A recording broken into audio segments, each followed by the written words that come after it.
The night Victoria, my fiancée, accepted my proposal, she and her driver engaged in a passionate encounter on our wedding bed. She thought she'd gotten away with it, but the video was already too much for my hard drive to handle. Watching her, with her award-winning acting skills, showering me with affection online while simultaneously engaging in extensive extramarital affairs, I recalled her vow. If I betray you, I will be ruined and suffer a terrible fate. So, on the day Victoria was to marry me, I did 3 things. First, I liquidated all her gifts. Second, I sold all my company shares. Third, I leaked her infidelity videos online. Ruination? Check. A terrible fate? We'll see. Explosive news: innocent sweetheart actress gets pregnant before wedding. More next Monday. I smirked as I read the trending topics on Twitter. Victoria and I had been together for 7 years, watching her rise from obscurity to a leading actress, a top star in Hollywood. But I never imagined I'd be the one to destroy her. Yet Victoria, lying on my chest, had sworn, "Sebastian, I'll only ever be yours. Otherwise, may I be ruined and suffer a terrible fate." I couldn't bring myself to wish her a terrible fate, but ruination. A quick call to a prominent paparazzo, and it was done. 3 keywords: innocent, actress, eve of wedding. Each pointed directly to Victoria. I scrolled through Twitter, watching Victoria's fans fiercely defend her. "Next Monday? That's 7 days away," one tweet read. "If it's Victoria, I'll eat my hat backwards. If not, haters should apologize. It can't be Victoria." She and her boyfriend have been together since college. Their love story is legendary. He defended her from bullies, was seriously injured, and she nursed him back to health. They're practically soulmates. Yeah, and Vicky is so in love.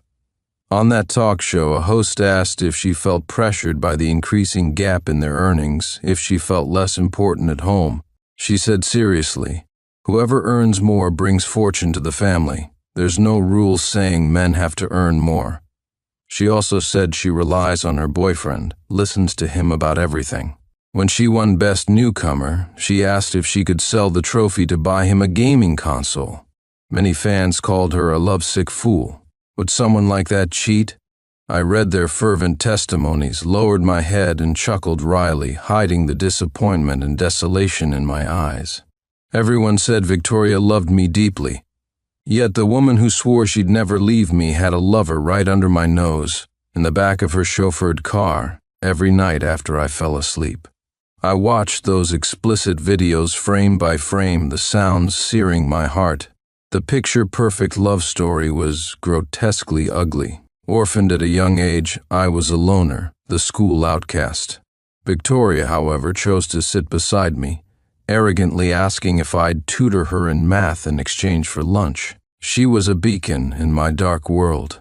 Anyone who dared to bully her would face my wrath. And now, she pulled me from the mud only to push me into the abyss. I shook off the memories, opened a travel app, and bought a one-way ticket for 7 days later without hesitation. For 8 years, my world revolved around Victoria.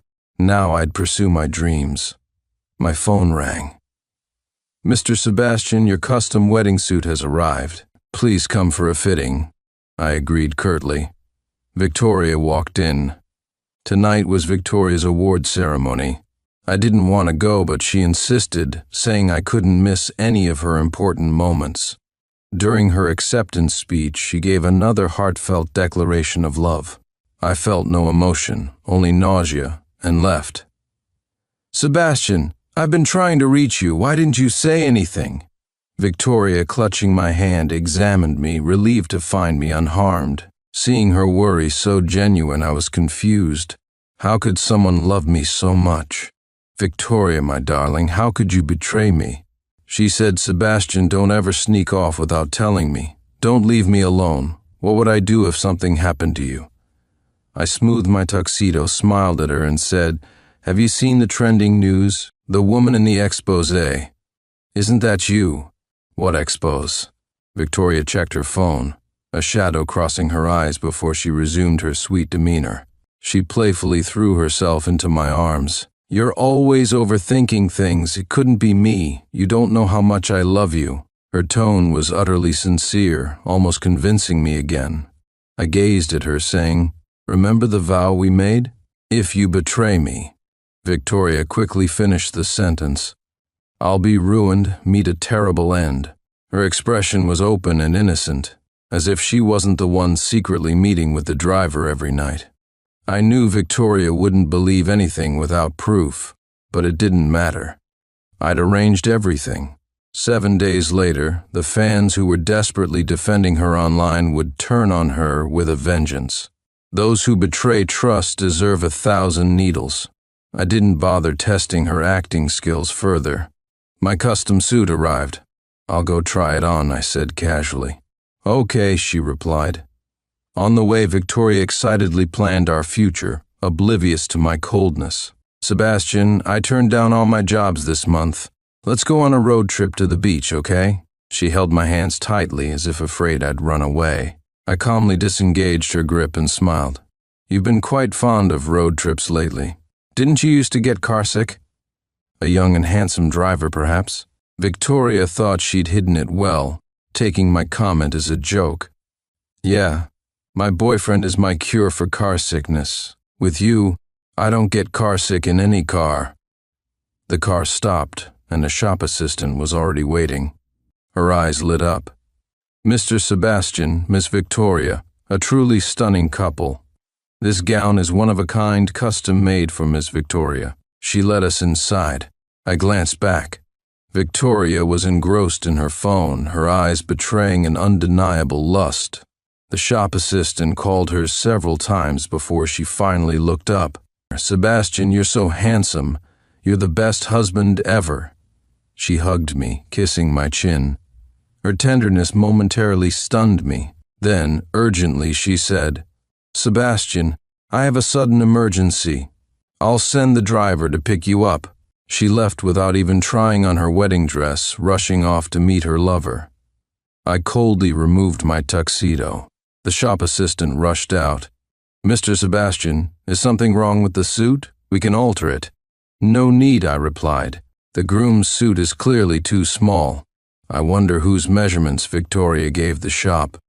A suit can be altered, a person can't." I changed into comfortable sportswear, feeling a lightness I hadn't felt in ages. I didn't wait for Victoria, going straight home. At the villa entrance, my phone vibrated incessantly. Dozens of explicit photos and videos. I zoomed in, staring at the woman in the videos. She wore the protective amulet I'd given her, swaying wildly. Then Ethan's message popped up. "Sister's public thanks mean nothing. With a snap of my fingers, she'll come crawling back. Sebastian, sister's already full of my things. Do you still want her?" Trembling, I shoved the phone in my pocket and opened the door. Victoria was in the dressing room, wearing a lace camisole, looking seductive. "Sebastian, why did you come back alone? I was going to change and meet you for hot pot." She rushed to me, her eyes wide and innocent. I smelled a cloying, fishy scent on her, my stomach churning. I bent over and vomited. "Sebastian, what's wrong? Are you feeling sick? I'll take you to the hospital." She pulled out her phone. "Eighth, come up. We're going to the hospital." Footsteps echoed on the stairs. Ethan said, "What's wrong, Vicky? Are you feeling unwell?" His concerned tone wasn't what you'd expect from a driver. My fists clenched, the images flashing in my mind. Victoria froze, clearing her throat. "It's not me, it's Sebastian. And don't call me Vicky anymore, call me Miss Lou." Ethan remained unfazed. "Of course, Miss Lou. I'll be sure not to call you Vicky anymore." The two flirted right in front of me. I vomited again, bile rising to my throat. On the way to the hospital, Victoria nestled into my arms, silently staring out the window. From the rearview mirror, I caught Ethan's jealous glare, a fiery intensity in his eyes. I frowned. Victoria, mistaking my grimace for stomach pain, began to cry. "Sebastian," she sobbed, "if you weren't constantly filming, eating irregularly, you wouldn't have this stomach problem. Only after the nurse hooked me up to an IV and I fell into a deep sleep, Did Victoria relax slightly? She sat by my bed, clutching my cold hand, her breath warming my skin. She didn't leave until the nurse called her to see the doctor. After she left, I slowly opened my eyes. "Ms. Lou really loves you," the nurse said, her voice filled with envy. "She was crying when she gave you the injection, as if it was her own arm."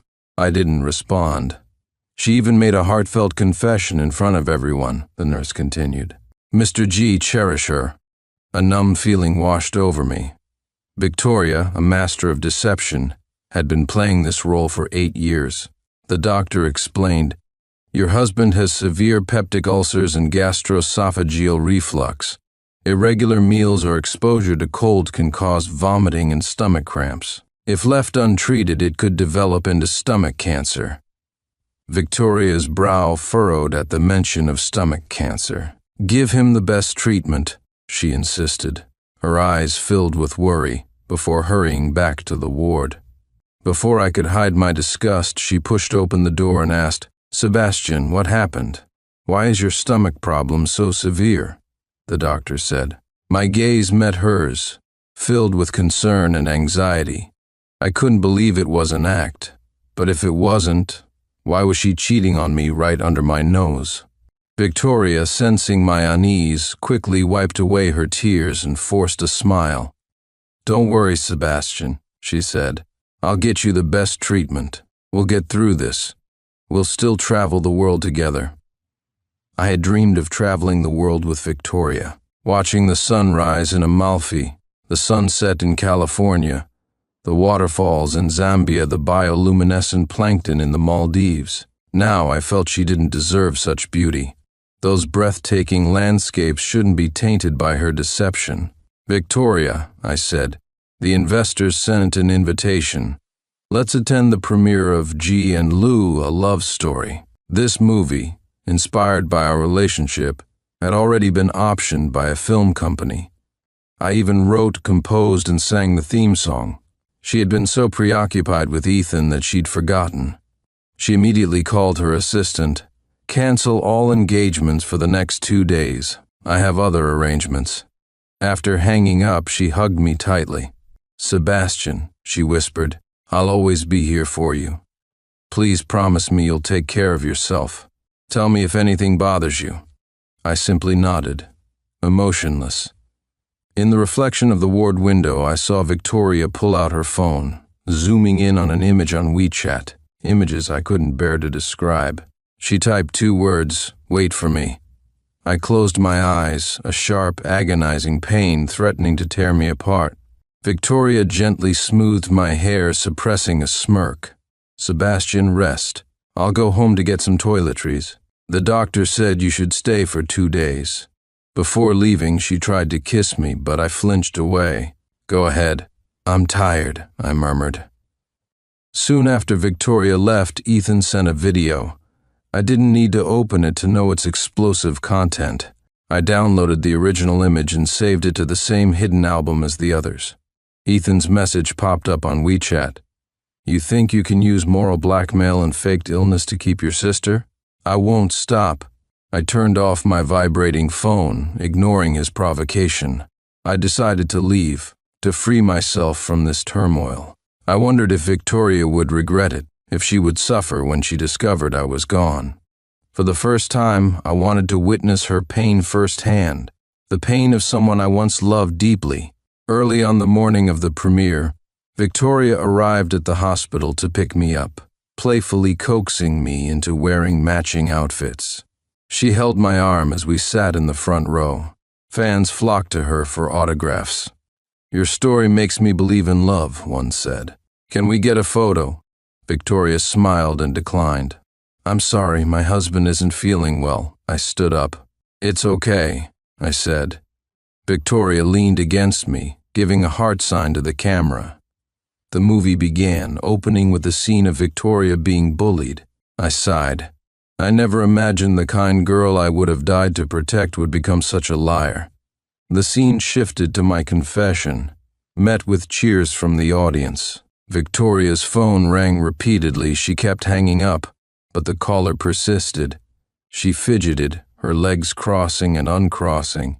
After another call, she leaned close and whispered, "Sebastian, it's the director. I'll be right back." I watched her in her sky-high heels practically run from the cinema, tripping on the plush carpet. I stiffened, turning and looking down at my phone. A text, Sebastian. I glanced to my right, then sharply upwards in that direction. A corner of the dark red curtain to the screen's right was pulled back, revealing Ethan, dressed in the same couple's outfit as me, raising an eyebrow. Ethan grinned mischievously, mouthing two words, "Serves you right." The next second, a slender hand was tracing Ethan's chest, lingering fingers flashing, wearing the limited edition sapphire ring I'd given Victoria. The movie continued, but I heard nothing, saw nothing. My mind was filled with two entwined bodies, their intimacy visible through the thin curtain. Half an hour later, Ethan texted, "Great movie soundtrack, but she says she prefers me calling her sweetheart. What do you think?" Attached was a high-resolution picture. Victoria, eyes glazed, lips glistening beneath Ethan. My knuckles whitened, a pain growing in my stomach. The movie neared its end, and Victoria rushed back. "Sebastian," she asked, concern etched on her face, "you look pale. Are you feeling all right?" She knelt before me, watching intently, but my eyes fell to the various bite marks on her slightly open collar. I thought, bewildered, "Victoria, aren't you scared?"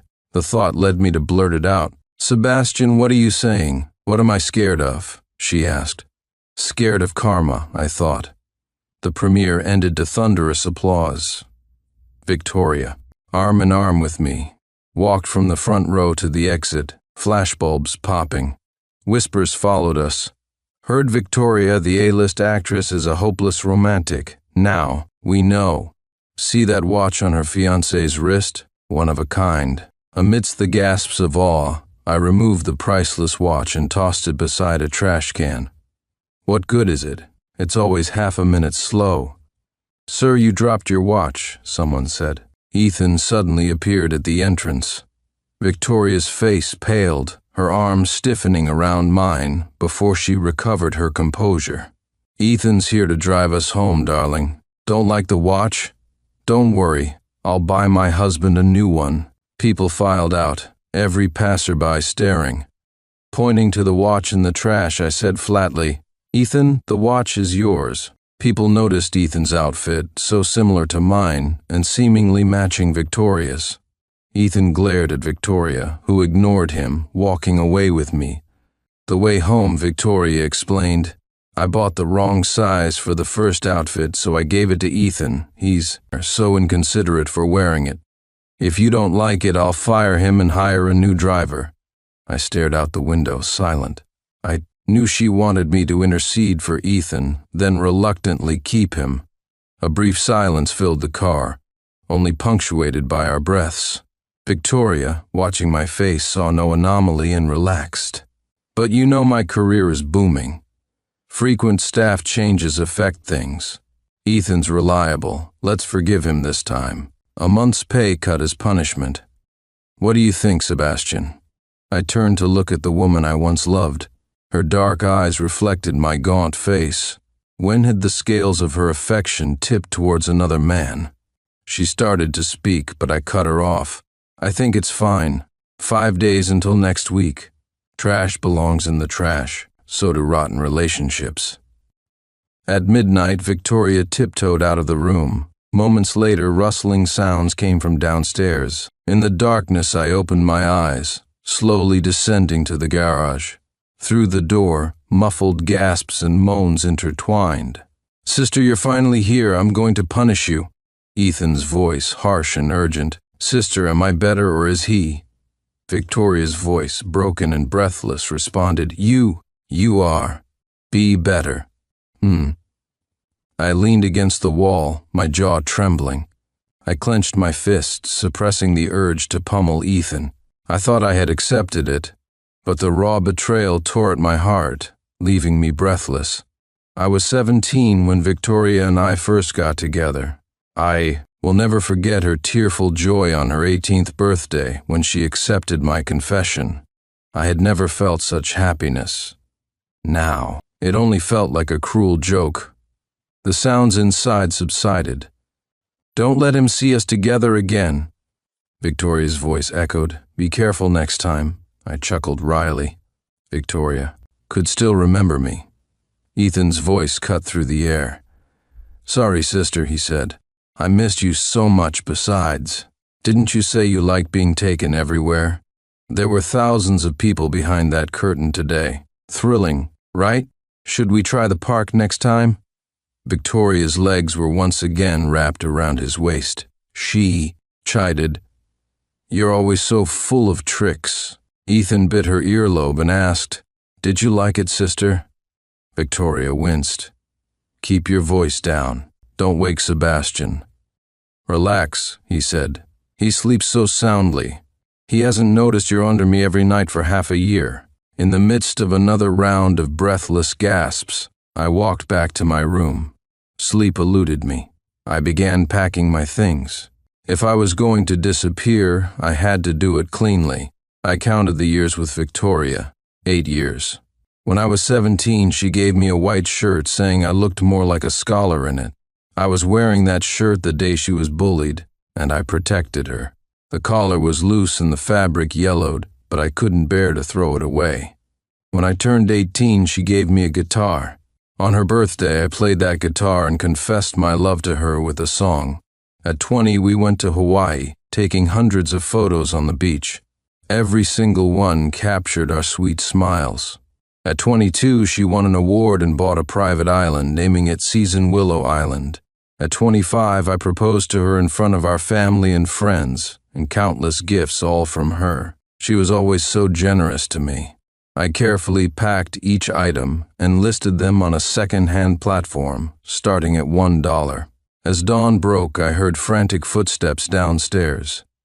Victoria, hair disheveled, one slipper missing, asked, "Sebastian, why did you sell everything I gave you?" She saw someone had bought the $2 million watch for $50. "Sebastian, what's wrong?" The anxiety and apprehension in her eyes were genuine. Her intuition told her something was wrong.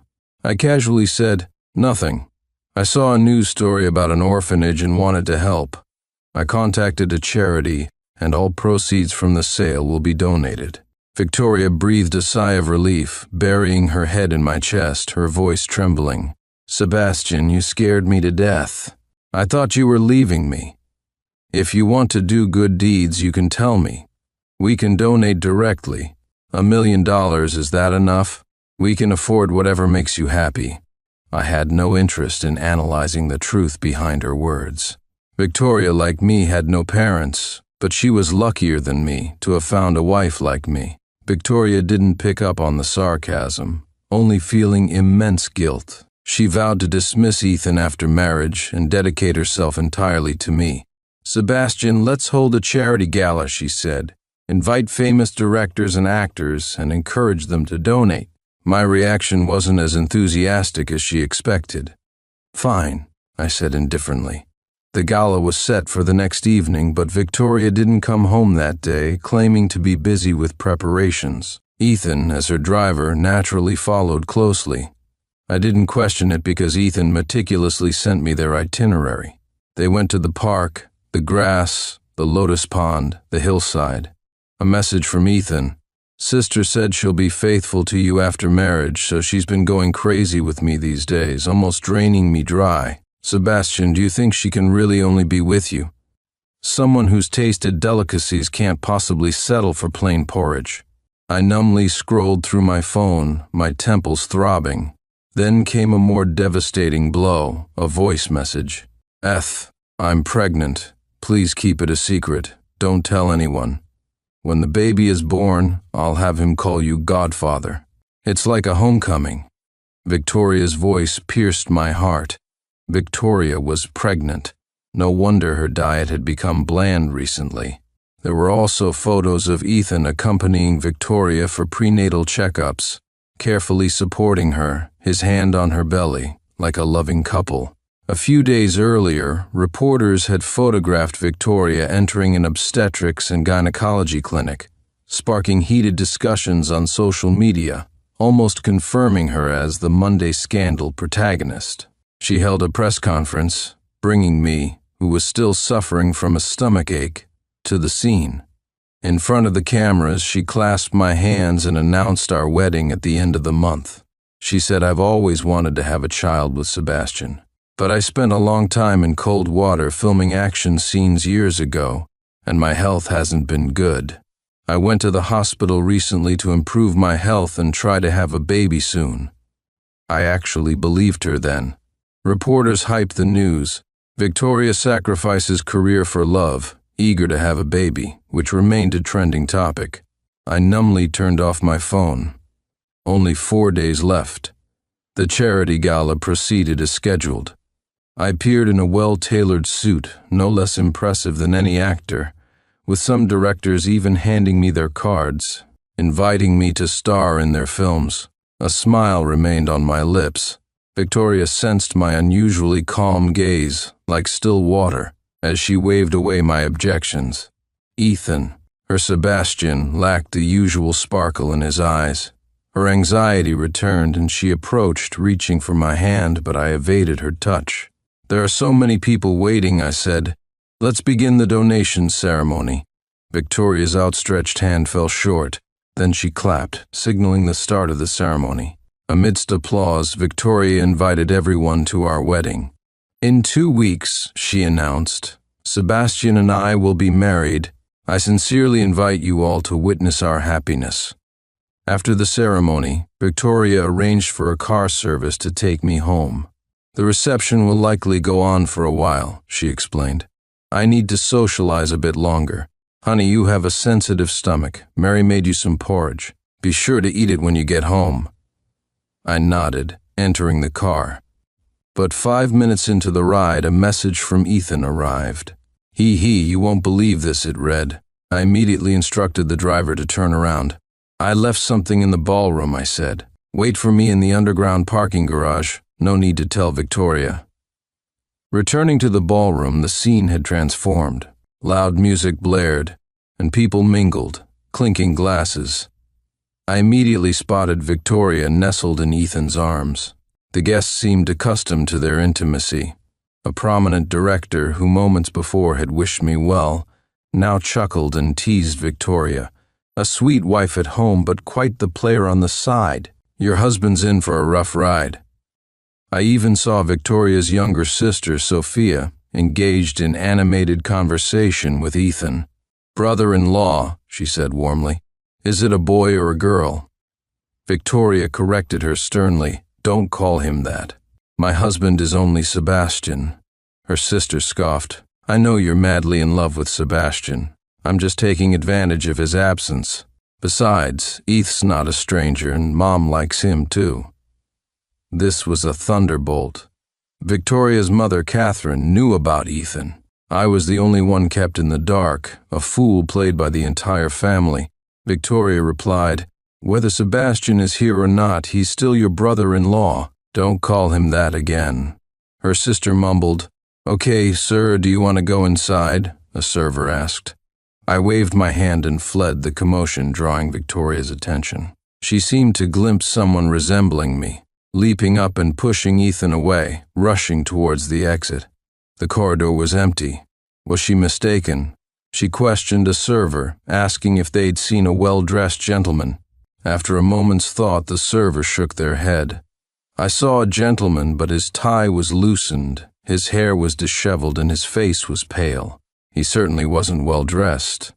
Still uneasy, Victoria called the driver, who replied, "Ms. Liu, Mr. G has been in the car the whole time. We're almost home." Victoria returned to the ballroom distracted. Though both the server and the driver denied it, the figure had been too similar to Sebastian. She couldn't bear to imagine Sebastian's reaction to her and Ethan. "Sister, what's wrong?" Ethan, like a rutting animal, leaned down. Victoria had no desire to engage him. She needed to go home and confirm Sebastian hadn't returned. But Ethan's skillful hands roamed her thighs, igniting her desire. She consoled herself. "They're getting married at the end of the month. Everything will be settled. Once desire takes hold, It's hard to relinquish." She looped her arms around his neck. Ethan understood and swept her into his arms, carrying her into a nearby private room amidst knowing glances. The car stopped smoothly in the garage. I pulled out my phone. Ethan requested a video call. I dismissed the driver, activated the recording function, and heard a voice, eighth, gentler. Victoria's replied, "Sister, is he as good as me?" Ethan's eyes were fixed on the camera, looking directly at me. The next morning, I awoke to a strong, pungent aroma. The entire house was filled with lilies. I'm allergic to lily pollen. I tried to call for help, but my throat was constricted, rendering me speechless. Ethan stood amidst the lilies, watching me with malevolent intent. "Mr. G," he said, "Sister's latest movie won an award. Don't you think these flowers are beautiful?" I wanted to open a window, but I couldn't move. A burning sensation in my eyes accompanied the suffocation. I collapsed on the stairs. I woke up the next day in a hospital, still slightly short of breath. Small, red rashes dotted my exposed neck. Victoria, her hair disheveled, her eyes bruised, had felt intense anxiety on set that morning. After informing the director, she rushed home. Opening the door, she found me unconscious. On the way to the hospital, her fear reached its peak.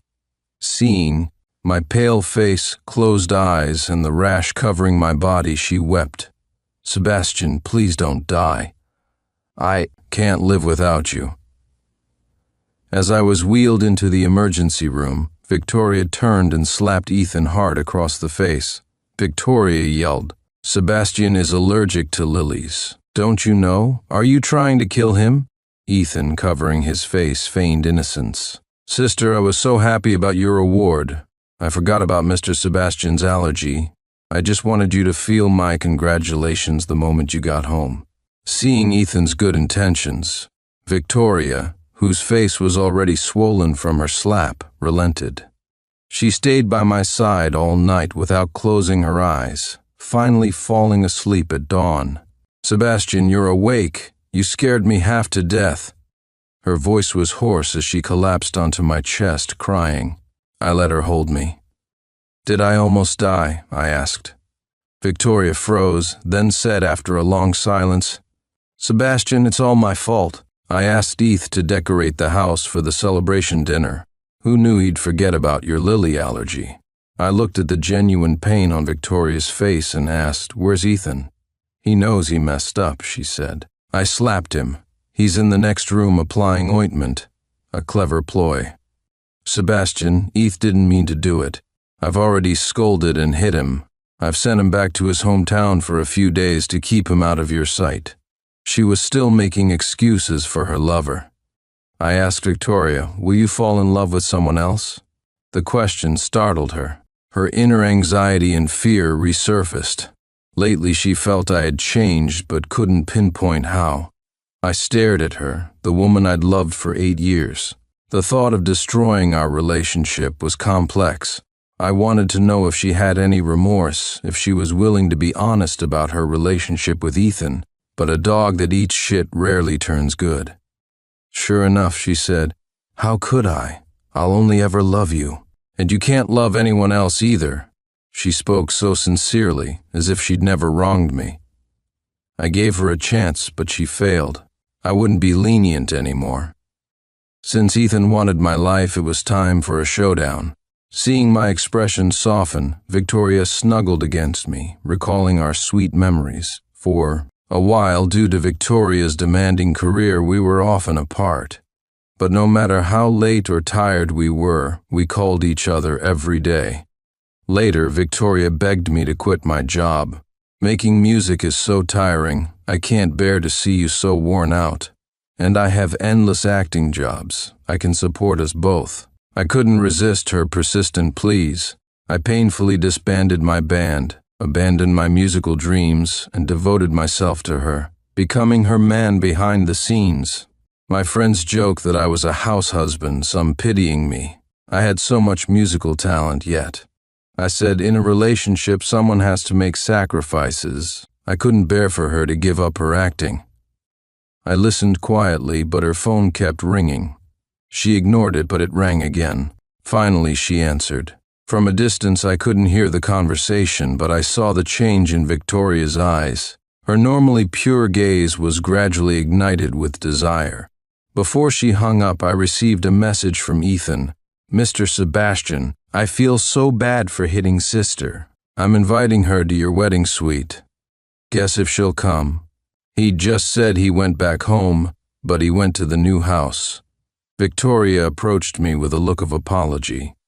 "Sorry, honey, the crew needs a reshoot," I said calmly. "Victoria, you're a movie star. I want to ask, can love be acted?" Victoria's heart tightened. Then she thought she was overthinking and laughed. Of course, otherwise. How could so many films captivate us? I asked, "What about you? You're acting? Aren't you acting with me?" She playfully tugged at my hand. Who could act for 8 years, fakes, become real? If I were that talented, I'd have an Oscar by now. 8 years. I believe she loved me, maybe she still does, but that's no excuse for her betrayal. I know when to walk away. Victoria couldn't decipher my expression. It once held so much love for her, now it was empty. She suddenly hesitated. She felt a strong sense of loss. Then Ethan called again. His voice was playfully arrogant. "Sister, I learned new tricks. Want to try them out? The wedding invitations are already sent out. What could go wrong?" She suppressed her anxiety and said softly, "I promise to finish the reshoot quickly. It won't delay our wedding. Get some rest.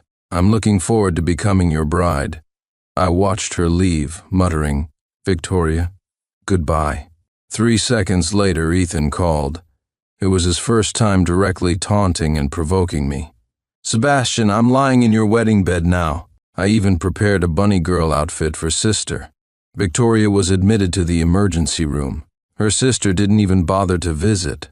"At your wedding," I said slowly, "one phone call from me, and your sister would have abandoned you, wouldn't she?" Ethan's provocations had gone unanswered, but it was all coming to an end. "Ethan," I said, "you're a pathetic clown. I'm giving up the groom's position. Victoria, I'm done." Victoria left for 3 days. Ethan's messages never stopped. Photos surfaced. Victoria's legs wrapped around Ethan's waist.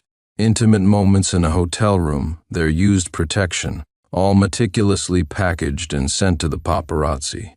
I also compiled Victoria's financial irregularities and emailed them to the relevant authorities for Monday morning. Got into a black town car, passing Victoria's SUV. One last look at her, then I put on my sunglasses. "Let's go," I said. By the time the paparazzi exposed Victoria's infidelity, I'd be halfway across the Atlantic. Her reputation would be ruined, and I would have a fresh start. In what was supposed to be my wedding suite with Victoria, she was crying, begging for mercy. But Ethan was relentless, his actions brutal. A muffled groan. Victoria's legs fell limp. "What's wrong with you?" she sobbed, pointing at the bruises. "You're not being gentle at all." Ethan, panting, replied, "You're marrying Sebastian in a few days. We don't have much time left to be crazy." Victoria noticed the discarded protection on the nightstand. Her face hardened. "Ethan," she hissed, "stop playing games. Clean this up." Ethan, a glint of ambition in his eyes, having already sent the compromising photos and videos, leaned in again. "Haven't you considered leaving him and marrying me?" Victoria's expression turned cold. "Impossible. I love Sebastian. You can't hold a candle to him. Don't even dream about it." Ethan wasn't fazed. "What good is Sebastian's love? He already knows about your affair for 6 months. Will he still love you? If you don't cause any trouble, I'll give you a large sum of money after I marry Sebastian. Enough for you to get married and have a family," Victoria replied. Ethan's kisses trailed from her lips down. Until the next morning, Victoria finally got up. During a break on set, she checked her phone on silent. Besides a few work messages, there were none from Sebastian. Uneasy, she texted him, "Sebastian, I miss you," but she received no reply. Her phone showed full signal, yet a growing unease settled in her heart. The phone rang. Hearing my hello, she relaxed slightly. "Sebastian, why aren't you answering my messages?" I had just landed in Austria. She asked again, "Sebastian, where are you? Why aren't you answering?" "I went for a run," I replied. "What's up? Filming wraps soon. Can you take me on a trip afterwards?" she asked, her voice soft. "Your birthday is next Monday," I said. "I have a present for you." "What is it?" she asked eagerly. "You'll have to open it to find out," I replied. "Go get back to work. I'll be waiting for you at home."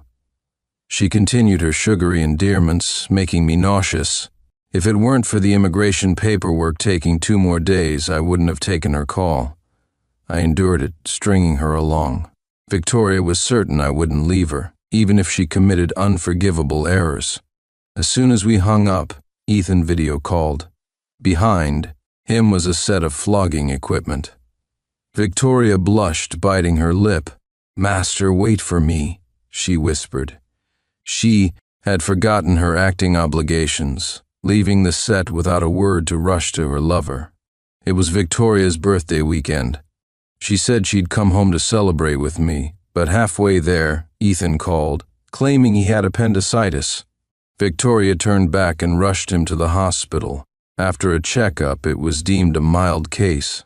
"It's chronic appendicitis," she soothed him. "Just need some shots. Tell me if you need anything. I'll have it sent over." Ethan wouldn't let go of her. "Sister," he said, "you're getting married soon.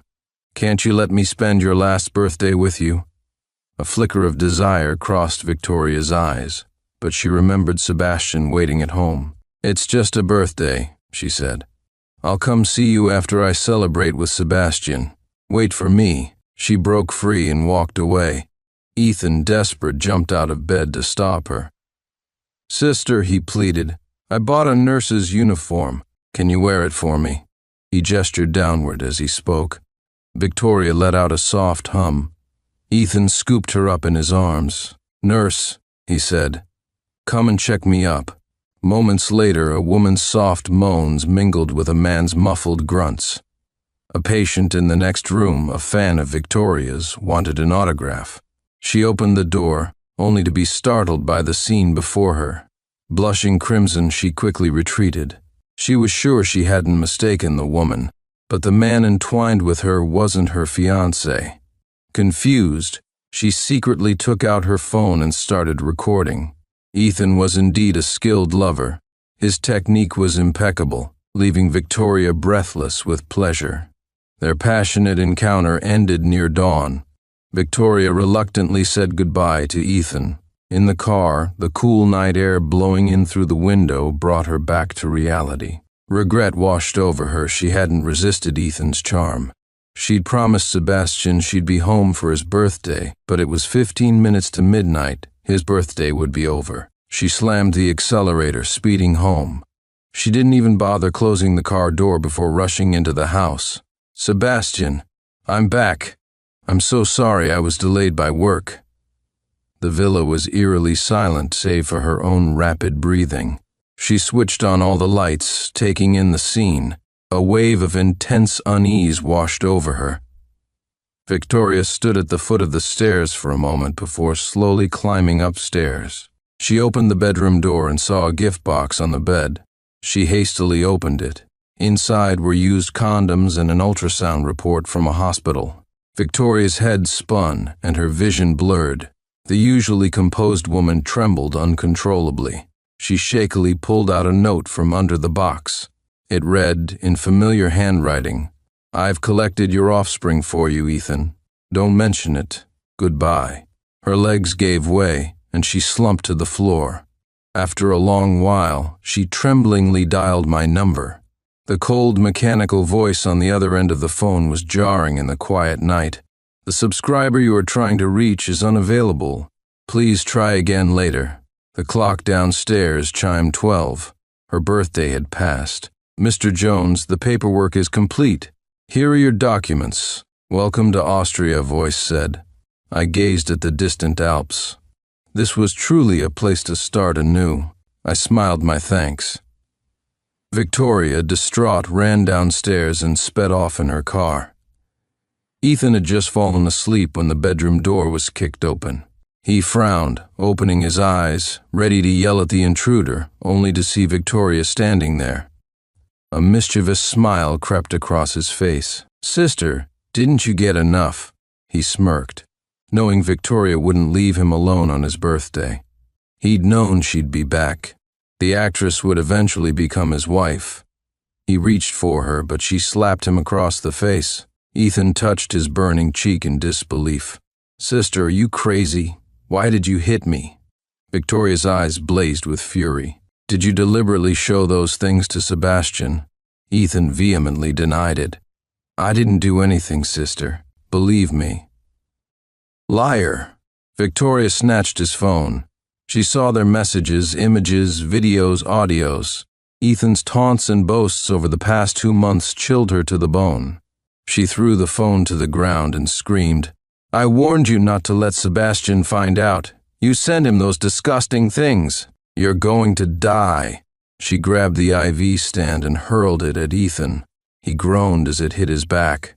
"Sister, why are you so cruel? Are you trying to kill me?" The on-duty doctors, nurses, and other patients rushed to investigate the commotion. At first, they weren't sure the woman was Victoria, but she announced herself. The entire floor gathered to watch. Victoria wanted to kill Ethan, even though she carried his child. The thought of the baby struck her. She'd always insisted on protection, so how had she gotten pregnant? It had to be Ethan's doing.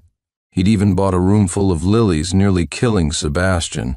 She now understood Ethan's ambition. He feigned innocence, but secretly plotted behind her back. The pain was unbearable. How heartbroken Sebastian must be.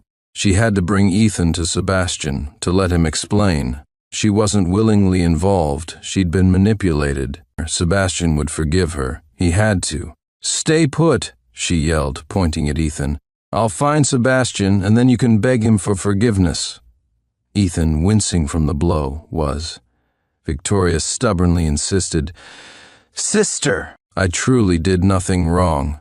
I genuinely love you." Ethan's deep gaze met Victoria's cold stare, causing him to involuntarily tremble. Victoria replied, "Ethan, I only love Sebastian. As for you, you're nothing but a pathetic gold-digging loser. Do you think bringing those things to Sebastian will make me marry you? Impossible. I, Victoria, will never marry a man who relies on women for his success." Whispers and murmurs grew louder outside the room. Someone commented, "No wonder she looks familiar. It's Tori, the actress. That man in the bed is her lover." Another added, "This actress is so shameless." Ethan, furious, punched the bed, gritting his teeth and cursing Sebastian, wishing him dead. Victoria, leaving harsh words behind, stormed out of the hospital room. She needed to find Sebastian and explain everything. But would Sebastian forgive her? On her way out, her phone vibrated incessantly. It was Jenny, her agent. After listening to Jenny, Victoria asked, "What trending topic?" Confused, she opened Weibo.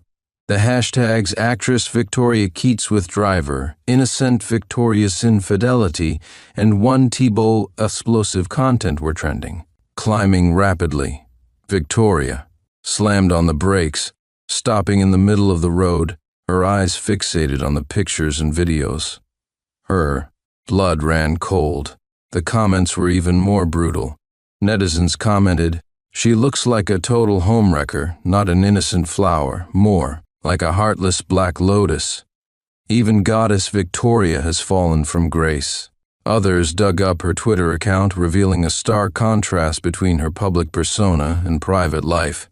Several unknown actresses came forward claiming Victoria had encouraged them to be exploited by directors.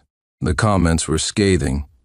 Jenny screamed over the phone, "Victoria, you better have a good explanation." Cars honked behind her. Victoria leaped out, kicking a taillight. The other driver, equally enraged, called the police. Another hashtag appeared, Actress Victoria arrested for reckless driving. In the holding cell, Victoria went wild, throwing things and refusing to cooperate. "Give me my phone. My husband is missing." The officers, having already seen the infidelity news on Weibo, scoffed at her. One said, "You reap what you sow. If I were your husband, I'd never forgive you." Victoria finally broke down, sobbing on the floor. "Please let me go. I need to find Sebastian." Regret washed over her. It all started with a drunken night. Ethan drove her home and kissed her, and she didn't stop him. One kiss wasn't cheating, she thought. Then a hug wasn't cheating. Her boundaries gradually eroded. Over 8 years, Victoria rose from an unknown extra to a top actress. She had many admirers, but her heart belonged only to Sebastian. Ethan, however, was different from Sebastian's reserved demeanor. His charm captivated her. He was like a starving beast, ravaging her repeatedly in her limousine until exhaustion. Afterward, she regretted giving in and feared Sebastian would discover her infidelity. She loved him dearly. She couldn't lose him. Victoria transferred Ethan a large sum of money, hoping he'd disappear, but he refused. He said he wanted nothing but to stay with her. He pleaded, "Sister, I'll be good. I don't need to be your husband, just don't leave me." Victoria said, "But I have a boyfriend. We're getting married soon." Ethan sensed her hesitation, gripping her waist. He said, "Sister, you're a famous actress and wealthy. It's not the old days. Having a lover is normal." He hit the nail on the head. She rationalized that as long as she married Sebastian, it wouldn't be infidelity. She treated Ethan as an outlet for work stress, never intending a serious relationship. But Ethan was right. Once accustomed to luxury, she couldn't settle for less. Her boldness grew, ultimately leading to her downfall. She whispered, "Sebastian, I deserve it." I slept until noon, hummed while getting ready, and leisurely opened my Twitter, watching the trending topics climb. I felt a sense of revenge against Victoria, and regret for the imperfect ending to our 8-year relationship. But overnight the tide turned so quickly. Those fans who had been shouting "Sister is the best" fiercely turned against her, exposing a flood of Victoria's scandals. Diva behavior on set, disappearing mid-shoot, suppressing newcomers, deleting other scenes, double-booking herself.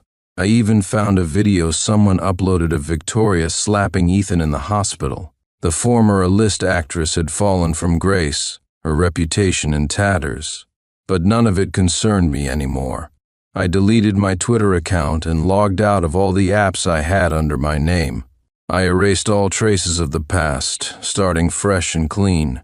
Victoria was taken out of the police station by her agent Jenny the next morning.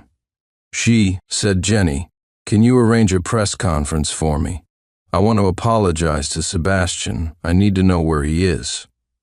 Almost overnight, Victoria had lost a significant amount of weight, looking haggard. Her agent, exasperated, rolled her eyes. "Right. Now the most important thing is clearing up your relationship with that driver. As for Sebastian, I'm already looking for him." Victoria said, but her agent interrupted, "If you don't apologize and clear things up, even if we find Sebastian, is there any chance for you to?" That snapped Victoria back to reality. "Then arrange it quickly. I'll immediately clarify my relationship with Ethan." Her agent offered some comfort. "Don't rush. People have short attention spans. Let the heat die down a bit before holding the press conference." Victoria nodded, closing her eyes. The most urgent thing was finding Sebastian.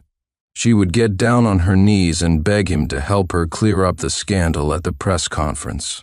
He wouldn't want to ruin her prized acting career. Back home, looking at the empty mansion, Victoria felt a mix of emotions. Before moving here, they had squeezed into a cramped 500-square-foot apartment for 3 years. Back then, Victoria's career was just starting. Sebastian had disbanded his band to fully support her. She kept failing auditions, becoming despondent and wanting to switch careers. It was Sebastian who constantly encouraged her. "Victoria, you're professionally trained and talented. I Believe you'll succeed." That year, for Sebastian's birthday, Victoria took his hand and led him to this villa. "Sebastian," she said, "this will be our home." They embraced tightly, envisioning a bright future. They hand-in-hand picked furniture, slowly transforming the cold house into a warm home. The house remained the same, but without Sebastian it felt cold again. Their wedding photo still hung in the center of the living room. Sebastian looked so happy, but her eyes lacked sincerity. That was the time she was deeply involved with Ethan. After the wedding photos, she rushed off to meet him. Had Sebastian already suspected something was wrong? A sharp pain pierced her heart. Tears streamed down her face as memories flooded back. Suddenly, she found a used contraceptive in the trash can by her bed. Ethan always threw them away in the master bedroom's trash can after their encounters, a provocation, a show of dominance. Once she found Sebastian, she would tear Ethan apart in front of him. Victoria called Sebastian several times, but his phone was always off. Desperately, she called Sebastian's friends, pleading for his whereabouts. But they responded with scorn. "You still have the nerve to look for Sebastian? Have you wiped your behind clean? I was happy for you and Sebastian, thinking he gave up music for you was worthwhile. But it turns out you betrayed him. Even if I knew where he was, I wouldn't tell you, you slut." The insults poured out. Victoria listened silently, unable to retort. Ultimately, everyone said they didn't know. Sebastian had vanished, disappearing without a trace. Victoria even hired a private investigator. She would spend every cent to find him. Sophia said she was obsessed. "It's just Sebastian, sister. Why are you so fixated on him? You're carrying Eth's child." Victoria, in a fit of rage, slapped her sister and threw her out. Victoria, her eyes hollow, sat alone in her bedroom all night. She whispered, "Sebastian, where are you?" She suddenly remembered Sebastian had been reading a magazine lately, a magazine called. She ransacked the house, finally finding the dog-eared copy of Music World in a corner of the storage room. Sebastian's fingerprints seemingly still warm on the pages. She traced his annotations, pausing on the page detailing Vienna's University of Music and Performing Arts. Victoria raced to the airport, slapping her ID and passport on the counter. "I need the next flight to Austria," she demanded. "I'm sorry, ma'am, you're barred from leaving the country." Victoria then learned that her infidelity scandal had triggered an official investigation into her finances. Her property and vehicles were frozen. Despair washed over her as she watched her flight to Austria and Sebastian slip away. I had planned a honeymoon with Victoria, Vienna being our first stop. Now, she was completely out of my life. While my long-held musical dreams were within reach, I'd passed the preliminary audition for the vocal and opera performance program at the Vienna University of Music and Performing Arts. I cycled between my apartment and school, immersing myself in German and dramatic arts, preparing for the final audition. In early October, autumn painted Vienna in shades of amber. One evening, seated at a street-side cafe, I video-called a few friends back home. "Sebastian, you finally remembered us," one exclaimed. "How are you?" I reversed the camera, showcasing the church and foreign streets. Congratulations poured in. "Sebastian, we knew you weren't that fragile. You can conquer anything you set your mind to. I've had few close friends, but each bond spans decades. When Victoria's infidelity went viral, they were frantic, fearing I'd do something rash. Seeing my smile and the light in my eyes, they knew I'd won this battle. I strolled through Vienna's streets, chatting with my friends, beyond, asking about my adjustment to life abroad. Our conversation centered on Victoria and Ethan. As the scandal cooled, the company scheduled a press conference for Victoria. The venue was packed. Reporters were eager for a headline. Victoria, with dark circles under her eyes, disheveled hair and ill-fitting clothes, sat down. Questions bombarded her. "You cultivated an image of a pure, innocent woman, yet you were involved with your driver. What do you have to say to your fiancé and fans? You've played deeply devoted characters. Did you feel guilty while filming? You were engaged to Sebastian after an 8-year courtship. Don't you feel regret? These reporters, usually respectful, were relentlessly aggressive. Victoria's face was pale. She flinched from the flashbulbs. Her publicist took the microphone. Victoria and Ethan have no romantic relationship. We suspect Ethan used AI-generated images and videos to coerce her. We'll pursue legal action. Victoria, prompted by her publicist, said, Ethan and I are just colleagues. Claims of intimacy are fabrications. I'm soon to be married, and I don't want this to affect our wedding. A reporter asked, You were always with Ethan. Did you consider your fiancé's feelings? Victoria's heart sank. I pitied him, a recent college graduate struggling in the city, so I hired him as my driver. I never imagined his betrayal. Suddenly a voice cut through the room. The betrayal was yours. Victoria! Ethan had unexpectedly appeared, pulling out his phone. He displayed explicit chat logs between him and Victoria. Victoria is pregnant with my child. The revelation surpassed the initial scandal. The reporters relentlessly questioned Victoria. What about Sebastian? Can he clarify? Are you pregnant? How can you prove the child isn't Ethan's? Overwhelmed, Victoria stormed to the cameras. Sebastian, I'm sorry. Please don't leave me. It was Ethan. He forced me. Sebastian, I love you. I swear I only love you. Her publicist couldn't stop her descent into madness. The press conference is adjourned. Follow our studio's social media for updates. They tried to pull Victoria away, but she struggled, kneeling before the cameras, begging for help finding Sebastian. Her eyes were bloodshot, fixed on Ethan. Victoria was shoved to the ground in the chaos. She gasped in pain, her vision blurring. Help me. Help me. Heard it all but felt nothing. Victoria and Ethan were nothing to me anymore. I would never see their repulsive faces again. Few days later, my landlord, Mr. Jones, gave me a movie ticket. I decided to relax after studying and went to see a romantic film. It told the story of a couple who fell in love at first sight, separated by a misunderstanding, and ultimately found their way back to each other.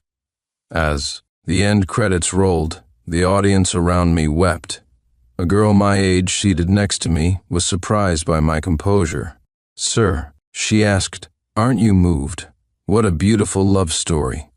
I shook my head. I experienced love at first sight just like in the movie with Victoria, I said. But she couldn't hold on to that love. It all went bad. 8 years of my youth, from 17 to 25, wasted. How can I believe in love anymore? I only want to dedicate myself to my music, no more romance. Meanwhile, back in the hospital, Victoria was showing signs of miscarriage. Doctors managed to save the baby. Ethan sat in the hallway, consumed by regret. If he hadn't been so greedy, if he hadn't provoked Sebastian, he might have continued as Victoria's secret lover, living comfortably, though not openly. Now they were completely estranged. He was exposed online for using his actress friend Tori's name to harass other actresses on social media, and even secretly filming female students in the dorm during college. The scandal destroyed his career. He was desperate, clinging to Victoria. He immediately called Catherine, Victoria's mother. You don't want your daughter labeled a single mother, do you? Especially with a child without a father. It would be humiliating for her. There's only one solution: Victoria marries me. Maybe it'll save her career.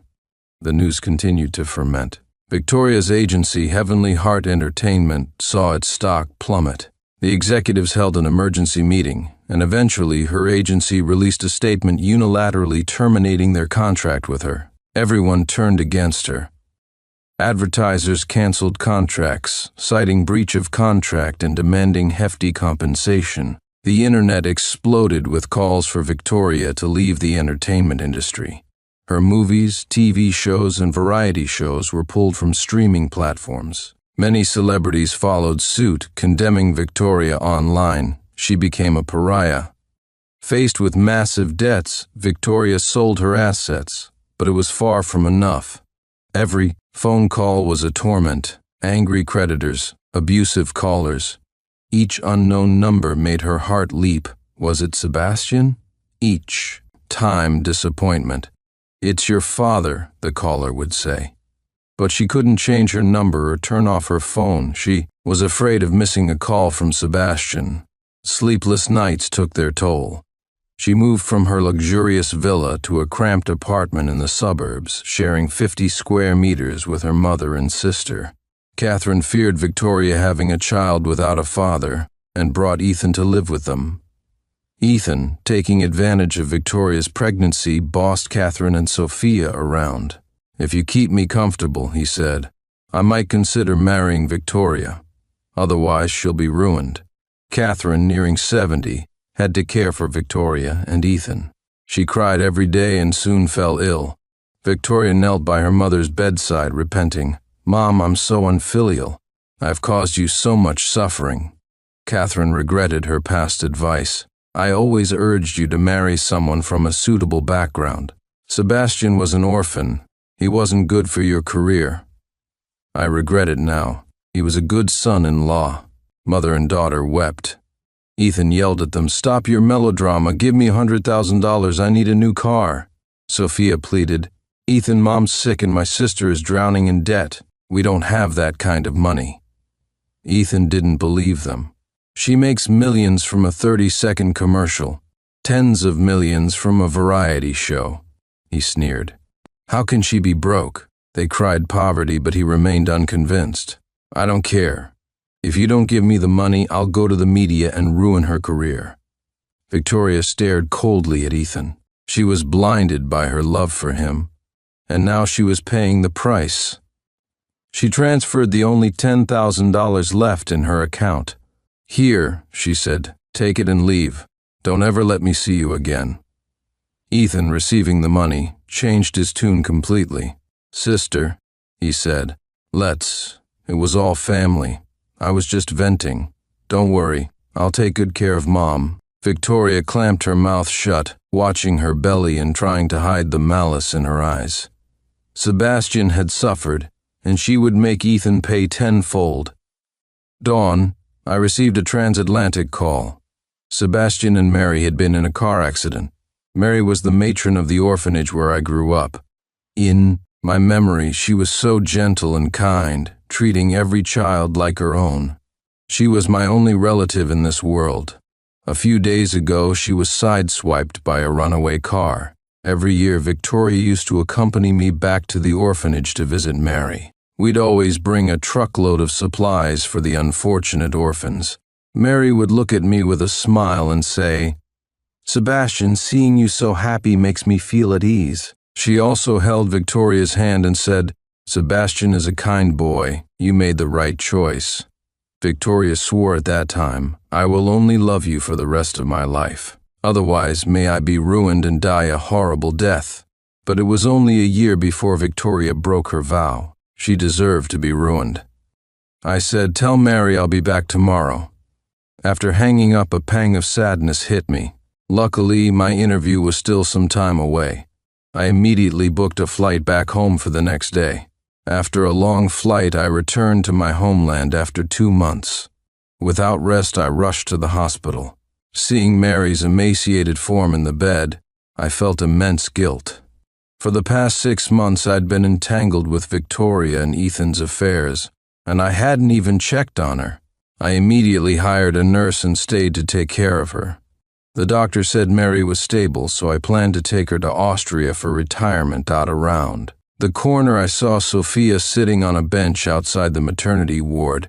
Then the nurse called the next patient's number. I saw that the pregnant woman next to Sophia was Victoria. After helping Victoria into the examination room, Sophia turned and saw me. Her expression froze. "Brother-in-law," she said. Sophia rushed over. "Brother-in-law, is that really you?" She grabbed my sleeve, tears welling up in her eyes. I looked at her coldly. "I'm not your brother-in-law anymore. You're mistaken." She said, "Brother-in-law, Sebastian, my sister really knows she's wrong. After you left, Mom fell ill. My sister owes a lot of money, even Worse, Ethan is refusing to leave our house. Mom and I have to take care of him. My poor sister is working odd jobs to make money while pregnant. Brother-in-law, you have to help us." Sophia's tears flowed freely as she recounted their family's misfortunes. I broke free from her grip. "But what does this have to do with me?" Sophia was stunned. "Sebastian, how can you be so heartless?" "Heartless? The current situation is their family's own doing. No one else is to blame. If you still have any regard for me, pretend you didn't see me," I said when I returned to the ward. Mary had just woken up. "Sebastian, why are you here alone? Where's Victoria?" Mary didn't know about Victoria's affair. Her health wasn't good, and I didn't want to upset her with this. "She's busy with work. You know how it is with actresses. They're on set for months at a time," I said. But Mary saw the distress in my expression. "Sebastian, Mary can't help you, but whatever decision you make, I support you." My heart ached. Everyone could see I'd lost weight. Something was clearly wrong. I told Mary everything about Victoria's infidelity. Mary held my hand with sympathy. "As soon as I saw you, I knew you hadn't been doing well. 8 years. That Victoria girl. She's so foolish." I feigned lightness. "It's all in the past, Mom. I've started a new life. I applied to music school and I'm waiting for my interview. I'm planning to bring you to Austria to live with me." Concern still lingered in Mary's eyes. "My dear boy, can you really let it go?" I smiled with relief. "Yes, I have." I coaxed Mary to sleep and noticed a figure pacing outside the ward. I opened the door and saw Victoria. Sebastian, even at less than 10 feet away, I didn't recognize her at first. Victoria's dull eyes lit up instantly when she saw me. "Sebastian, it's really you. Sophia said she saw you at the hospital. I didn't believe her." Victoria excitedly tried to rush into my arms, but I quickly stepped back, creating distance. Victoria looked at me incredulously. My retreat stung her. She'd been having nightmares, desperately missing me, and finally here I was. But for countless days, Victoria had regretted her actions. She believed that if she could only see me, explain everything, I would return to her. Only now did Victoria truly realize she was about to lose me. Her voice trembling, she asked, "Sebastian, don't you love me anymore?" Not wanting to wake Mary, I turned to go downstairs. Victoria followed closely, pleading, "Sebastian, let me explain. Ethan forced me at first. I admit I'm a coward. I thought I'd just give in once, but he wouldn't leave me alone. I never intended for anything serious to happen. You've had stomach problems and poor health for years, so I remained speechless. She had instead gotten Ethan to do it." I stood there, watching her mouth move, unable to utter the words. The irony. She considered my health, but did she ever consider my heart? When I saw the pictures Ethan sent, the woman posing provocatively was Victoria. My world crumbled. My body stiffened, my stomach churning with nausea. What was Victoria doing at that moment? She was beneath Ethan, allowing him to satisfy his lust. Ethan was the aggressor, but did that make Victoria innocent? She could have refused. Even after her first encounter with Ethan, she had a chance to turn back, but she didn't. Ethan gave her excuse after excuse to fall. "Victoria," I said darkly, "do you even believe your own words? Even if he forced you at first, you chose to continue your affair with Ethan right under my nose. Every night, while you two were together, I was upstairs. I saw and heard everything. I thought those painful memories had faded, but the pain was still sharp and intense. Faced with my accusations, Victoria was mortified. "Sebastian, I'm so sorry for hurting you. Can you give me another chance?" She tried to take my hand, but I pulled away. "Don't touch me," I said. "I'm afraid of getting sick." Despair washed over Victoria. She knelt, begging, "Sebastian, just give me another chance. I'll do anything." But she'd forgotten what she had left to offer: money, status, or her now tainted body. I sneered, "Keep your soiled body for Ethan." Victoria froze, my disgust a dagger piercing her heart. Only after I left did she stumble to her feet. She chuckled bitterly. Sebastian was right. I should have known better, she muttered to herself as she walked away. What I sow, I reap. What I sow, I reap. Due to a massive breach of contract, Victoria, heavily pregnant, was forced to take odd jobs to make ends meet. What could a pregnant woman do? She wanted an abortion, but her mother, Catherine, refused. Desperate, she returned to her old profession, auditioning relentlessly. But her reputation was ruined. Directors avoided her like the plague. She waited outside studios before dawn, competing with extras for roles. Regular extras earned $200 a day. She got $100 and was even verbally abused by them. She finally landed a non-speaking role as a maid, her lunch a single box of white rice. She approached the crew. "Could I have some soup?" She was mocked. "Should I get you a 4-course meal, Your Highness?" The former Tory. The actress sat in a corner, eating rice with tap water, starving by the end of the day. Then she was told she wouldn't be paid because her scenes had been cut. "You're a disgraced actress. We should be suing you for lost time. Get out." She ended up playing corpses, gruesome ones at that one. Day, she received a call for an audition. $500 a day. Interested? Thrilled. Victoria didn't even ask about the role. She accepted immediately. She knelt before her mother's hospital bed. "Mom, I have a role. Please hold on. I'll make the most of it."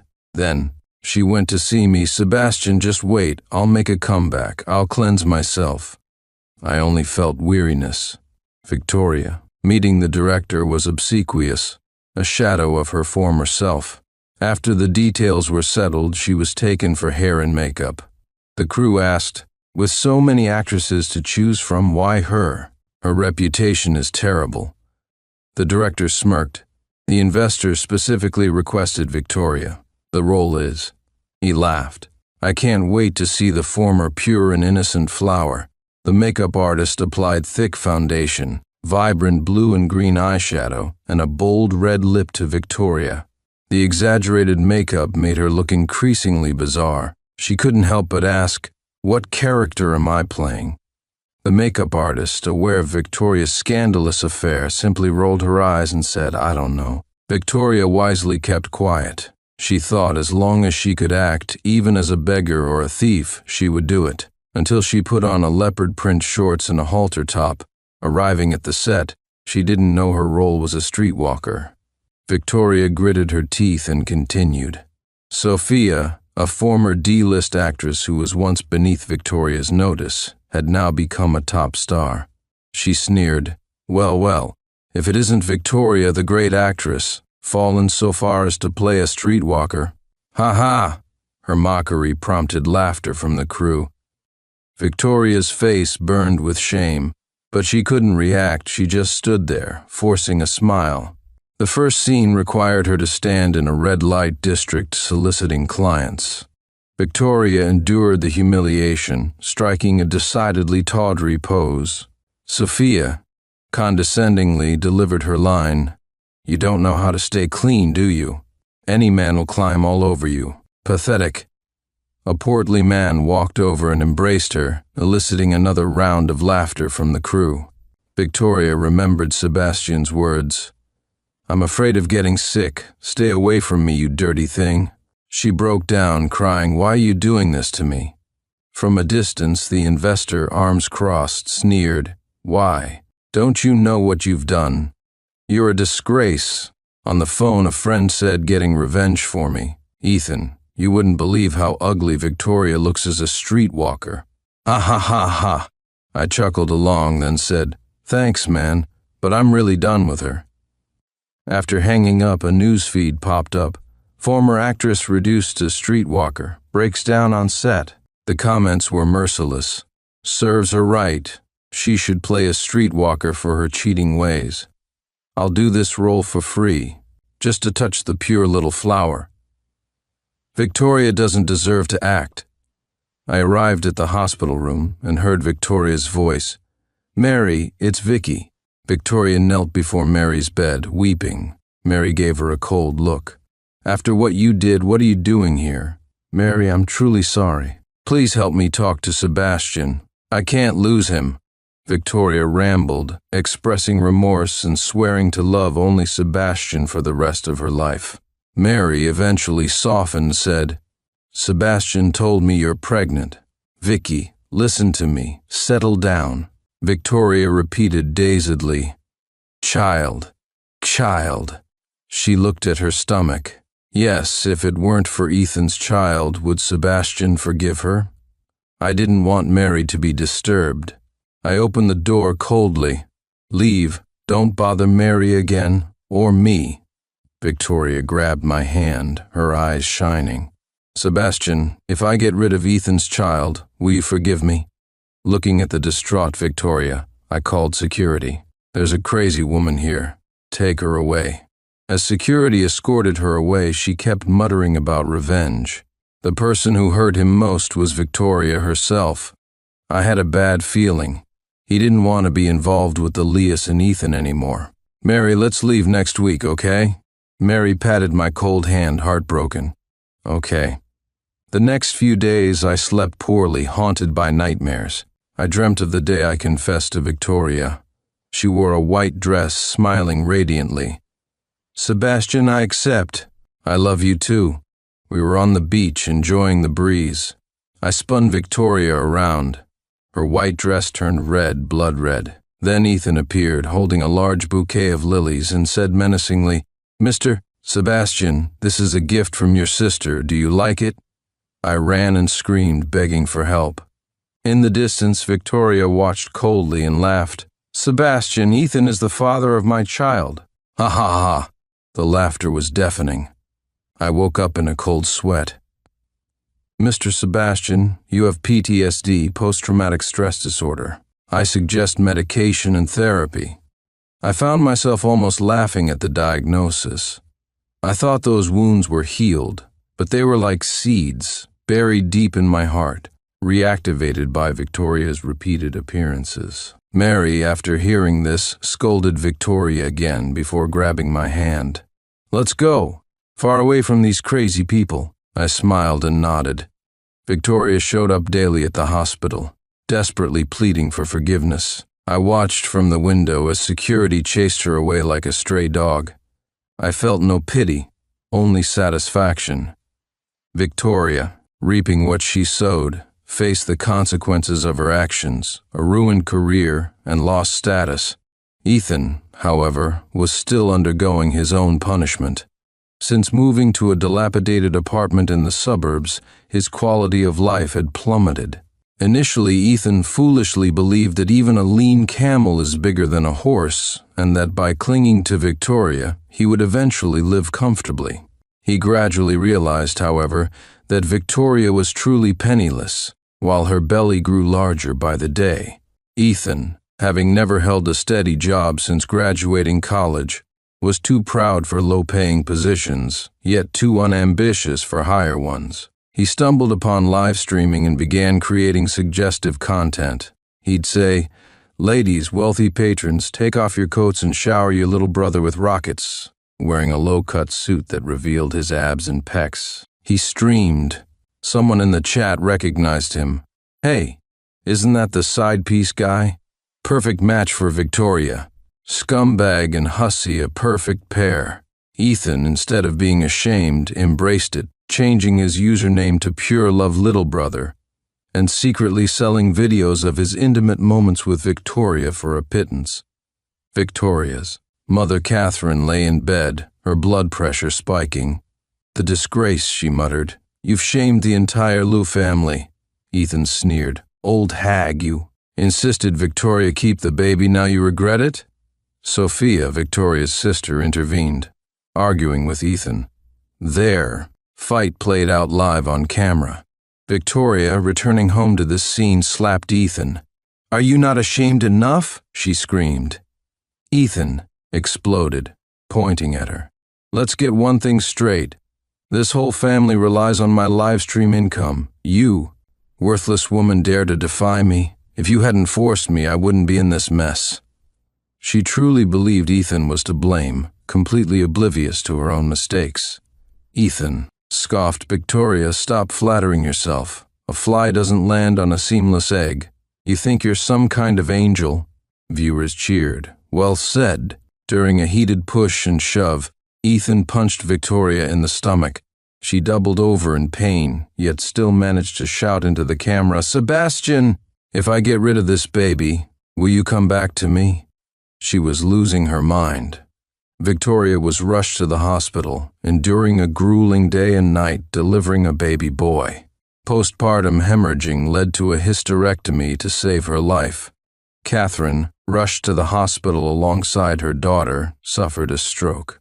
She died without ever seeing her longed-for grandson. The joy of new life was overshadowed by the grief of losing her mother. Victoria lay in her hospital bed, eyes vacant. Sophia, overwhelmed, absconded with the remaining $20,000 in Victoria's account, eloping with a petty criminal. The nurses pressed Victoria for payment. Her baby was diagnosed with a congenital heart defect requiring immediate surgery. Unable to afford Catherine's funeral, her body remained in the hospital morgue at a cost of $200 a day. The hospital repeatedly urged payment. Victoria called former friends. "Can you lend me $50,000? she asked. A former friend, once happy to share a coffee with her, sneered, "Lending you money is like throwing money down the drain. You think you're still an A-list actress? My dog lives better than you." Victoria looked at her dwindling contact list, everyone having blocked her. She finally realized she had nothing left. I finalized Mary's discharge from the hospital and booked her flight. Exiting the doctor's office, I saw Victoria barefoot at the entrance. She grabbed my hand desperately. "Sebastian," she pleaded, "I've delivered the baby. My belly is empty now. Can you forgive me?" Her hair was disheveled, her face pale from blood loss. I shook her off. "Victoria, when you cheated, did you not consider the consequences?" She clung to me. "Sebastian, it's karma. The baby has a heart condition. He's dying." I said, "You should be looking for the baby's father, not me. I'm not a sucker, nor am I a replacement." Victoria crumbled to the floor, weeping, then laughing hysterically. "Ethan said it's not his child. He called it a bastard. Ha! I deserve this." Suddenly, Ethan burst through the doors, a knife in his hand, lunging at me. "It's all your fault." The attack was so swift I couldn't react. Victoria threw herself in front of me. The knife grazed my arm, slicing Victoria's neck. Blood gushed. I was fed up with the drama and walked away. Victoria, however, followed me downstairs, kneeling before me in public. "Sebastian," she cried, "I deserve this. My mother's gone. My sister's run off. I've suffered enough. Can't you forgive me?" I saw through her self-serving nature and ruthlessly exposed her. "Victoria, your repentance was because of losing my status as a movie star and money, not because I genuinely felt sorry. If you were still a movie star today, would you think cheating was wrong? You keep claiming your innocence. Was someone holding a knife to your throat forcing you to sleep with Ethan? Since you feel you deserve it, don't drag me into your already rotten life. I have no intention of getting entangled with her anymore. Mary's discharge procedures are complete, and we'll fly back to Finland tomorrow. I've received notification for the second interview. I won't give up my musical dream for anyone, Sebastian. I said I would avenge you. I was bewildered. Suddenly a shout arose from the onlookers. She has a baby in her arms. Victoria actually carried the child lying in the ICU out. Victoria had gone mad. Seeing her frenzy, the onlookers rushed forward to restrain her. Someone called the police. I took one last look at Victoria and left without looking back. Victoria tried to stand up and chase me, but the arriving police officers held her down firmly, her tears and snot smeared on her face. She said, "Sebastian, please don't go, don't leave." Her hoarse cries were quickly shattered by the police officer's taser. At the airport, I pushed Mary onto the departing plane. Although my PTSD is still severe and requires long-term medication, I believe the clouds will eventually disperse. If I don't see a light boat passing by, then I will cross 10,000 mountains. After bringing Mary here, the apartment was a bit cramped. Since I've immigrated, I simply bought a detached villa. In December, I was busy preparing for my final rehearsal before the second interview. I found a quiet forest and practiced my cello. I sat in the center of the woods, closed my eyes, and played a beautiful melody. As the piece ended, applause sounded behind me. "Bach's G major prelude, Bach in the rain," she said. "Your cello skills are quite good." I turned around following the sound. A young woman with an Asian face stood behind me, also holding a cello. "Hello," I asked. "I'm Sebastian. What's your name?" The girl nodded. "Hello, my name is Yu Yue. Perhaps because I was in a foreign country, meeting Yu Yue, I lowered my guard and we started to talk. I've been in Vienna for over 2 months. She was 2 years younger than me and also a freshman at the University of Music and Performing Arts Vienna. She studied abroad in Austria during high school, stayed in Vienna because of her love for music, and has settled here. She asked, "What about you? Why did you choose to live here?" After thinking carefully, I replied, "Because I've always had my own musical dream. I once gave up music because of some people and things. Vienna is the musical paradise in my heart, so I came here." Yu Yue nodded in agreement. "Aren't you afraid of hardship? Studying music is a difficult path." I said, "No matter how difficult the path is, there will be an end, won't there?" We talked a lot about music and dreams. I invited her to dinner, saying Mary's cooking was very good. During dinner, she said, "Wow, I haven't had such authentic Chinese food in 2 years." Yu Yue kept praising Mary's cooking skills. Mary was flattered. "This child has such a sweet mouth," Mary said. "If you want to eat any hometown dishes in the future, just come to Mary. I'll make them for you." Yu Yue looked at me cautiously and asked, "Really?" Only after I nodded did she break into a smile. The next day at the audition, we met again outside the examination room. "Sebastian, good luck," she said. "Yu Yue, good luck," I replied. We smiled at each other and confidently walked into the examination room. During the wait for the results, Yu Yue always found excuses to come to my house. Sometimes she said she was out of salt. Other times she claimed the heating was broken. Mary noticed Yu Yue's feelings for me and tentatively asked, "Yu Yue is a nice girl, what do you think?" I remained silent. Mary sighed. "Sebastian, I'm glad you've picked up your musical dream again. It shows that you're willing to start over. People have to move forward." I looked at Mary and said, "Mary, give me some time." I could see Yu Yue's feelings, but I needed time. The day before Christmas, I finally received the email with my acceptance letter from the University of Music and Performing Arts Vienna. I clicked confirm and I was so excited I almost jumped up. Mary laughed, saying, "You're still as playful as when you were a child." At the same time, Yu Yue also received her acceptance email and happily came to share it with me. Soon, I started school. I carried my cello and walked into my dream music hall, looking at the portraits of world-famous musicians born in Vienna: Mozart, Haydn, Beethoven, Schubert. My life will be devoted to music, fulfilling my purpose. "Sebastian," I looked back and saw Yue standing in the distance, her smile radiant. A year later, I received news. The hospital had scheduled surgery for the child after I left, but Victoria's child didn't make it. Ethan was arrested for assault and held in detention for half a month. During that time, Victoria hastily buried her mother in an unmarked grave in a desolate field. She knelt heavily before the grave, saying, "Mom, after I've done what I need to do, I'll come join you." She bought a knife from a nearby store and headed to the suburbs, returning to their old house where Ethan had been staying since his release. After locking the door, before Ethan could react, Victoria stabbed him. She said, "Go find him, kneel and beg for forgiveness." Afterwards, Victoria turned herself in.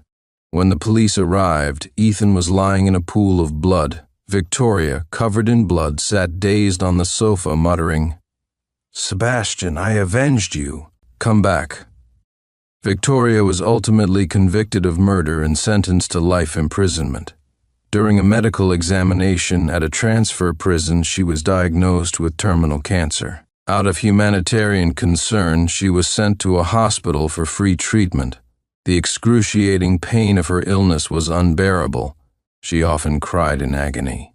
Eventually, unable to endure it, she jumped from the rooftop, dying instantly. Victoria's vow, "Sebastian, I'll only ever love you, otherwise, may I be disgraced and die a horrible death," came true. The hospital said she left a letter for me asking if I wanted it. I refused, saying, "Burn it. Burn it along with the unbearable memories of the past 8 years." I finally saw my psychiatrist. He said in broken English, "Congratulations, Sebastian. You can stop taking your medication." The nightmares that had haunted me finally vanished. I walked down the street feeling a lightness and ease I hadn't felt before. I was grateful for Mary's companionship throughout this ordeal, and of course Yue, who, like a little sun, radiated happiness around me every day. Perhaps, as Mary said, it was time for me to start over. Vienna welcomed Christmas once again. Early in the morning, a loud knock woke me. Sleepily, I opened the door to find a huge Christmas tree standing there. Yue popped out from behind it. "Merry Christmas." I couldn't help but laugh. She pretended to be angry, hands on her hips. "Sebastian, help me bring this tree inside." I patted her head affectionately and rolled up my sleeves to carry the tree into the living room. We decorated it together, hanging candles, ornaments, and stars. Yue brought some gift boxes and piled them under the tree. I picked up a heavy one and asked, "Are there really gifts inside?" She mysteriously snatched it and put it back, saying, "We'll open them together tomorrow." I replied, "Cut it out, I don't care." While Yue was hanging a Santa hat, my curiosity got the better of me, and I secretly opened the box. Inside was a newly composed piece of music. Yue appeared behind me. "Do you like it?" she asked. "I spent 3 months composing this piece. It's a cello duet." Her eyes shone as she looked at me. Her breath was close, and I felt a sense of peace. After dinner, Mary, Yue, and I went for a walk. Vienna was decked out for Christmas. Adults and children dressed as Santa Claus were everywhere. Even the cats and dogs were in festive attire. Yue found some Santa hats and put them on me, Mary, and herself. She even stuck a fake mustache on me. "Sebastian, you're Santa Claus. I want to make a wish, and you have to grant it." Her lively antics made Mary and me burst into laughter. Yue ran around shouting, "I wish Sebastian will always laugh happily, purer than the snow of the Alps, and that Mary will become even more beautiful, the most beautiful Mary in the world." I thought Mary was right. Yue was a flatterer. "You're so sweet," I said. "No wonder Mary likes you so much, always calling you Yue and saying she wants to adopt you." Mary quickly chimed in, "Then I'd have both a son and a daughter." Yue, abandoning her usual cheerfulness, leaned close and whispered, "What about you, Sebastian? Do you like me?"